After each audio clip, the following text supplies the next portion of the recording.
A Founders of Loyalty é uma das maiores empresas de programas de fidelidade em varejo no mundo.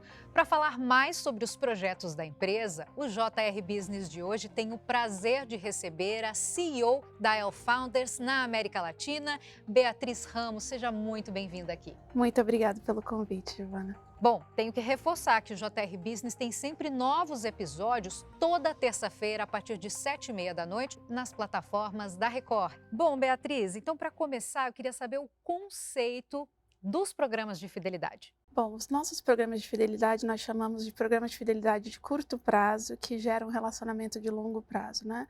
De um lado vocês têm campanhas de fidelidades que são perenes, ou seja, programas de pontos, né, etc. E nossas campanhas são campanhas de curto prazo, entre de 4 meses e meio, que geram uma recorrência muito forte dos consumidores, onde eles têm que, através de mecânicas lúdicas, juntarem coleções e concentrarem suas compras durante o período da campanha.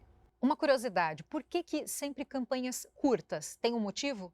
Sim, algumas, o que a gente acredita muito é na simplicidade. Então, todas as nossas campanhas são feitas com uma coleção. Seja ela uma coleção de panelas, uma coleção de facas, uma coleção de pelúcias, ou seja, durante um período específico, o consumidor vai concentrar suas compras para conseguir itens de alto valor agregado que eles não comprariam eventualmente facilmente ou desembolsariam, né, para comprar, através de redes de supermercados ou redes de shoppings ou redes de postos de gasolina, que estão buscando, né, gerar fidelidade, agradecer o seu cliente pela fidelidade fornecida através de prêmios de alto valor agregado que eles conseguem colecionar através das nossas campanhas. E eu acho que o que é muito legal das dinâmicas que nós desenvolvemos é a simplicidade das mesmas, né? Eu reforço muito. O que a gente tenta fazer é o básico bem feito, onde para o consumidor é algo muito simples de entender, apesar de por trás das campanhas ter uma complexidade muito grande em fazer acontecer, mas para o consumidor é muito simples, é muito lúdico, é muito fácil, tem um alto retorno, né, de percepção de valor pelos brindes resgatados. Então, não sei se você já participou, Giovana, de uma das campanhas, seja do Pão de Açúcar, das facas do Jamie Oliver, ou seja, no Extra das panelas, ou seja, na Rede Oba, ou seja, no Mufato, assim, ao redor do país. Quando eu cheguei no Brasil, né, eu voltei para o Brasil 11 anos atrás, eu lembro de ir à festinha de aniversário dos meus filhos, né, e eles perguntavam: Bia, o que você veio trazer para o Brasil, né, na sua nova empresa? Olha, a gente veio trazer campanhas de fidelidade baseadas nos selinhos. Todo mundo olhava para mim: selinhos? O que é isso, né? Não, que coisa estranha, né? E aí, agora 10 anos atrás, se você fala: nossa, Beatriz, o que você faz? Aí eu falo: olha, eu faço essas campanhas de fidelidade baseado nos selinhos. Aí todo mundo abre né, os armários da cozinha, ou para mostrar: nossa, eu colecionei essa coleção, eu fiz isso, meus jogos de taças eu adquiri nessa rede, então é muito legal. Então a simplicidade do mesmo e o alto valor agregado dos produtos que gera que os clientes realmente queiram os produtos dentro de casa. E como é que começou essa história, Beatriz? Há quantos anos a El Founders está no Brasil? A Elifounders está no Brasil há 3 anos, porém é do mesmo fundador da empresa que eu trabalhei no passado, chamada Brand Lloyd, que é uma empresa que já existe no ramo há mais de 30 anos. Essa empresa começou os selinhos na Ásia, então todo o conceito dos selinhos começou na Ásia muito tempo atrás, com o intuito de como a gente utiliza os dados dos varejistas, cria mecânicas fortes, porque tudo por trás dos selinhos são dados muito bem analisados, né, e mecânicas muito bem elaboradas para atingir um retorno sobre investimento para o varejista e um reconhecimento de valor de investimento pelo consumidor final. Então, através desses dados, essa mecânica lúdica é feita e todo o relacionamento com os fornecedores globais que fornecem os produtos para nós, né, com um preço muito diferenciado, porque a Elifounders não só gera toda a campanha dentro da loja, mas também fornece todos os produtos. Então, eu falo muitas vezes, a quantidade de facas de alta qualidade ou de panelas que nós compramos globalmente é muito mais do que um Walmart compra globalmente. Então, o volume de compras e o nosso volume de desconto global é muito grande. Por isso que os varejistas não fazem essas campanhas eles mesmos, mas fazem conosco, porque não só eles têm um valor de produto muito mais atraente, eles também não têm um risco de estoque. Se nós fazemos uma campanha onde a gente projeta distribuir 1 milhão de facas, se sobra qualquer desses produtos, nós pegamos esses produtos de volta e colocamos em algum outro país onde a gente tem, né, campanhas acontecendo. A empresa está presente em mais de 37 países, então a gente consegue fazer toda essa logística. Então, estou terminando uma campanha com o Grupo Mufato no Brasil e eu já aviso, daqui a um mês a previsão de sobras dessa campanha vão ser X. Por que eu falo sobra? Sobra nesse caso não é negativo. O que a gente nunca quer é ter falta de estoque, né? A gente fala, nós fazemos campanhas de fidelidade para gerar o engajamento do consumidor. Não existe coisa mais frustrante de você chegar lá, juntar mês após mês seus selinhos, colocar na cartela e depois chegar lá no final e não tem seu produto, né? Então a gente sempre quer que esteja uma sobra para que o consumidor final nunca se frustre. E aí quando a gente tem uma visão de quanto que vai sobrar daquela campanha, a gente já fala para o outro país, fala, olha, pode vender essa campanha em outro lugar, e aí esses produtos vão para lá para fazer a gestão de estoque. No caso, funcionam todos os produtos para os países onde são levadas, então, essas sobras? Imaginando que cada um tem a sua cultura, tem uma necessidade, né? Como que é feita essa busca pelo lugar perfeito para levar essas sobras? Bom, o mais importante sempre é ler o que o varejista está buscando. Então, quando a gente faz qualquer, né, primeira conversa com o varejista, a gente tem que entender o DNA dele, qual mensagem que ele quer passar para os seus consumidores e a gente desenha a coleção. Dentro do desenvolvimento do portfólio global, a gente já tem alguns pilares muito, muito importantes, né, que seja qualidade, multiuso, toda a questão de sustentabilidade que é extremamente importante, e o que a gente vê é que desde que o produto tem uma alta percepção de valor. E outra coisa muito importante, é um alto retorno, ou seja, o valor que esse consumidor consegue levar esse produto para casa, ele tem um múltiplo muito grande de percepção de valor, ou seja, uma faca do Jamie Oliver você conseguia levar pagando R$ 2,99 no Pão de Açúcar, dizemos, mas o valor percebido dela é R$ 350, esse equilíbrio que é muito importante. Qualquer produto de qualidade que a gente ofereça dentro dessa mecânica funciona em qualquer lugar do mundo. Obviamente, nós não vamos fazer alguns itens de culinárias específicas em país, mas o que a gente vê é, desde que seja um produto de alta qualidade, em qualquer país do mundo funciona. O brasileiro já se acostumou a usar programas de fidelidade? Em todas as classes sociais, inclusive, você vê alguma diferença ou alguma necessidade ainda do brasileiro aprender a usar esse ganha-ganha, né? Porque você compra num lugar específico, você fideliza e você tem em troca alguma outra coisa, né? Então, teoricamente, é um bom negócio. Sim, eu não diria que o brasileiro entendeu, ou na verdade qualquer pessoa no mundo entendeu completamente todos os programas de fidelidade, porque eu falo muito, né? Muitas vezes você olha no mercado e vê programas de fidelidade que você tem que fazer um doutorado para entender. Em termos das nossas campanhas, eu acho que sim entende. E a beleza, inclusive, das campanhas é pela sua, né, facilidade, muitos varejistas se preocupam, nossa, minha frente de caixa, vai demorar a treiná-las para entender, vai dar certo, Bia, não é muito complexo na frente de caixa? Eu falo, não é muito complexo, a gente, né, ensina, obviamente tem uma complexidade, mas a gente consegue garantir no treinamento, mas o bom dessas campanhas é que o consumidor aprende tão rápido que ele vai atrás, né, da frente de caixa, cadê o meu selinho? Mas espera aí, quanto é que falta para eu completar o meu próximo selinho? Então vira uma coisa lúdica, né? Que a gente fala que tanto funciona muito bem a mecânica, mas que também torna o dia a dia na frente de caixa algo mais prazeroso. Acontecem várias brincadeiras, né? A pessoa da fila fala, nossa, você não quer me dar seu selinho? Não, você vai querer seu selinho? Se alguém pede para ir na frente, às vezes, eu tô meio corrida, posso passar na sua frente? Você ganha meu selinho? Então, assim, tem uma brincadeira lúdica que acontece, né? Que é muito legal. Então, para o consumidor é muito fácil. Inclusive, o consumidor brasileiro é tão fantástico, né? Que ele se resolve. São grupo de WhatsApp do condomínio, né? No trabalho, eles se viram para completar suas cartelas. Isso é muito gostoso de acompanhar nas redes sociais. Por que vocês preferem usar selos ao invés de pontos ou algum outro tipo de estímulo para o consumidor dentro de um programa de fidelidade? Olha, tudo surgiu, na verdade, de ter uma leitura muito clara do que o consumidor quer. E para nós, o que o consumidor quer sempre, inclusive nesse mundo cada vez mais corrido e complicado, é simplicidade, né? Então, o que a gente vê e observa nos mercados, o consumidor, às vezes, muitas vezes colocado numa situação onde, para ele participar de um programa de fidelidade, ele tem que estudar bastante, entender bastante, ou é algo muito complexo.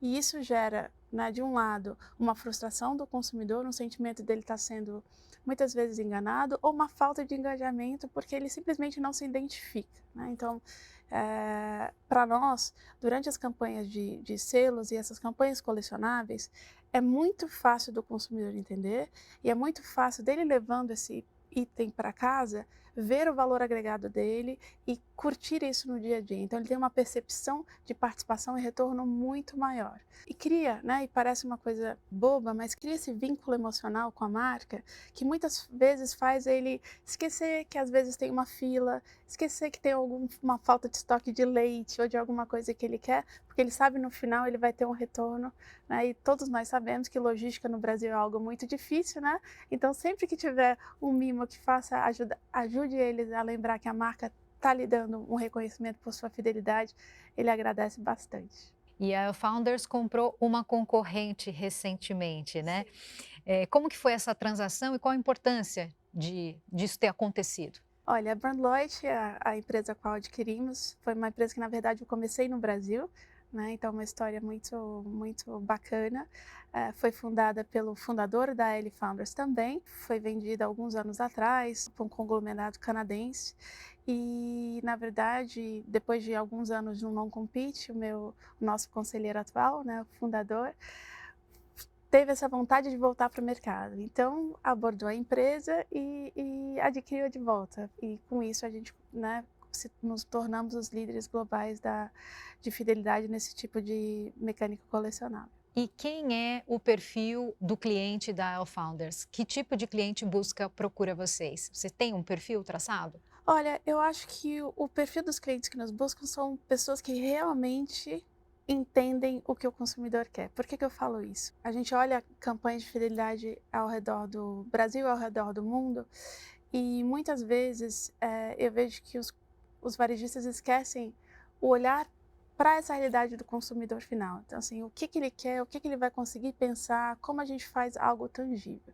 E o que eu vejo muito, quem nos procura, são aqueles varejistas que se colocam realmente no perfil do consumidor final, e não só o consumidor final, que é um nativo digital, que muitas vezes a gente esquece, né? 60%, 70% do que gasta dentro do varejo alimentar, e na verdade que representa 60% do faturamento do varejo alimentar no Brasil, não são os nativos digitais, né? São os migrantes digitais. Então, se você olha para, né, não sei quanto digital sua mãe é, ou a minha mãe é, que na verdade, né, representam todo esse faturamento, elas não querem muito estar num aplicativo de varejista, né? Elas querem ir para a loja, ter sua vantagem e garantir que as coisas estão acontecendo. Então, assim, se o varejista está pensando nisso, ele entende que ele também não pode ir somente para o mundo digital, porque é a onda do momento. Não, ele tem que estar atendendo ambos públicos. E na nossa mecânica, a gente consegue fazer isso de uma forma híbrida e ser muito inclusivo. Eu acho que as mecânicas que nós fazemos têm esse perfil de inclusão muito importante para todas as idades, né? Desde você colando com os seus filhos a cartela, desde as pessoas na fila, desde as pessoas mais velhas, desde os jovens adultos. Os varejistas que nos buscam, né, têm isso em mente, e também são varejistas que olham muito para o retorno sobre o investimento que eles estão buscando, ou seja, onde eu consigo investir e ter o maior retorno pelo valor que eu invisto numa campanha de fidelidade ou numa campanha de marketing geral. Mas em relação às empresas varejistas que procuram, que são parceiras da Elle Founders, né? Como é que é o retorno delas? Porque elas voltam a fazer, quer dizer, isso realmente acontece? Esse lucro, esse retorno que se quer é efetivo? Então, o que acontece? Você divide suas compras, né, em alguns lugares. Você compra na rede X, na rede Y, produtos de limpeza, você pode ir para a padaria, você vai para açougue. E durante as campanhas, o que a gente vê é uma concentração de compras pelo consumidor. Ou seja, ele deixa de comprar, dividir suas compras em vários lugares e ele concentra sua compra nesse varejista, tá? Então, isso é uma forma muito efetiva de apresentar para esse consumidor que eventualmente não comprava a padaria lá, não comprava o açougue lá, apresentar os diferentes, né, segmentos que o consumidor não utilizava antes e também garantir que o share of wallet, né, que a gente tanto chama, fique concentrado dentro da rede. Então, com isso, obviamente, o lucro aumenta, o retorno aumenta e o varejista tem a sua vantagem. E aí o outro ponto importante também é, imagina, você está em casa cozinhando com a sua panela que você recebeu desse varejista, alguém te pergunta, nossa, quem te deu essa panela? Olha, foi o varejista X. Então, o marketing que continua muitos anos além da própria promoção é muito forte, né? Então, isso também é uma das coisas que a gente chama do share of heart, né? Que acontece devido à campanha. A parte do coração que o varejista consegue conquistar através das campanhas. E tem algum setor mais difícil de fidelizar ou tem alguma campanha que acaba não sendo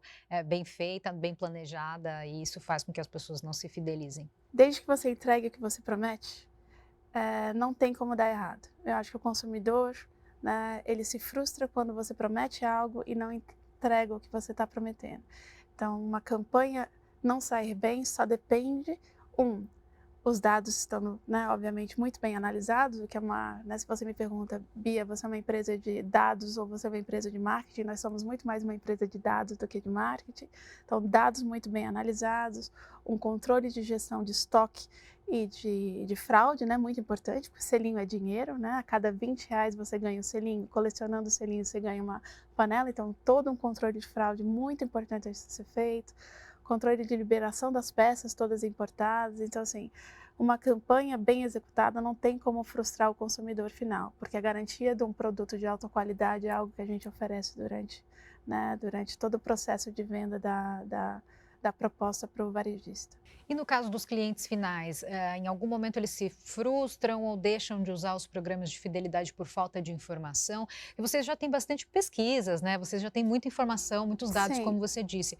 É sim. perceptível quando o cliente não entende ou não tem informação suficiente, ele para de ir Extremamente, atrás desse extremamente, objetivo? extremamente. Então, o que a gente vem acompanhando, né, do que algumas empresas vêm fazendo, no momento que você muda a mecânica, estou falando de campanhas não de selos, mas campanhas em gerais de fidelidade. Você muda a métrica, você começa a testar coisas onde o consumidor nitidamente vê que ele está sendo lesado, ele vai frustrar e vai sair. Então, assim, é algo que eu sempre falo. Várias empresas estão começando, nossa, Bia, eu preciso ter CRM, eu preciso garantir que eu, né, tenha dados, eu preciso desenvolver um programa de fidelidade das galáxias. Eu falo, se você não tem certeza do que você vai fazer, não faça, não comece testando, porque no momento que você começa, você já gera uma expectativa, gera um histórico, e se você não tiver isso muito bem planejado, acaba o começo de uma história que você tem para contar de fidelidade. Então, é melhor não fazer nada do que começar a testar com o consumidor, porque o consumidor está cada vez mais, né, consegue cada vez mais entender o que é bom, o que não é bom para ele, através de todos os acessos a dados que eles têm. E dois, está cada vez mais esperto. E dou todo esse conselho a qualquer empresa que está pensando em fazer um programa de fidelidade. Não ache que ter altos níveis de generosidade é onde você vai dar. Cashback, que é um tema muito forte, gera um apelo emocional para você? Você tem uma ligação para um cashback? Todo mundo já faz, né? Então, cashback é algo que todo mundo está fazendo. Qual o diferencial que isso gera?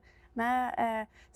E isso em um impacto muito grande na margem do varejista. Então, assim, cashback entrou, ficou, está cada vez maior, mas não gera nenhuma fidelidade no final das contas, né? E ao contrário disso, só garante que a margem dos varejistas fiquem cada vez menores. E nas nossas campanhas, o que a gente tenta é manter uma margem saudável, trazendo mais venda para as redes, né? A concentração de compras das vendas, uma percepção de valor muito alto, né, do brinde que vai para casa e um retorno tanto emocional, tanto financeiro para ambos, o consumidor como para a rede.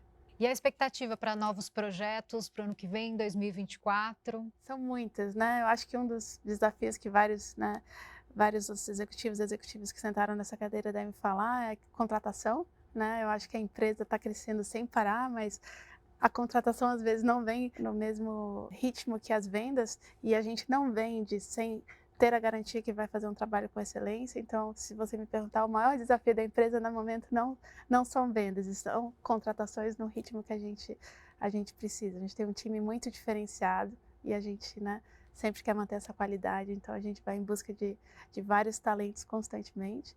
E temos muito, né, nós começamos no varejo alimentar no Brasil, entramos para o ramo de shopping centers, né, com a rede Iguatemi, que é uma rede que a gente trabalha com já há alguns anos.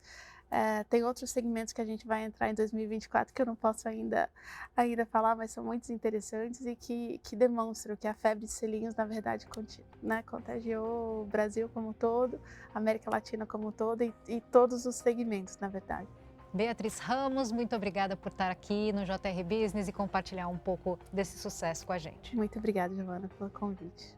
Bom, você já sabe, o JR Business é o nosso espaço para falar sobre histórias de sucesso e negócios. Os novos episódios sempre de terça-feira, às 7h30 da noite. Eu agradeço pela sua companhia. Até a próxima.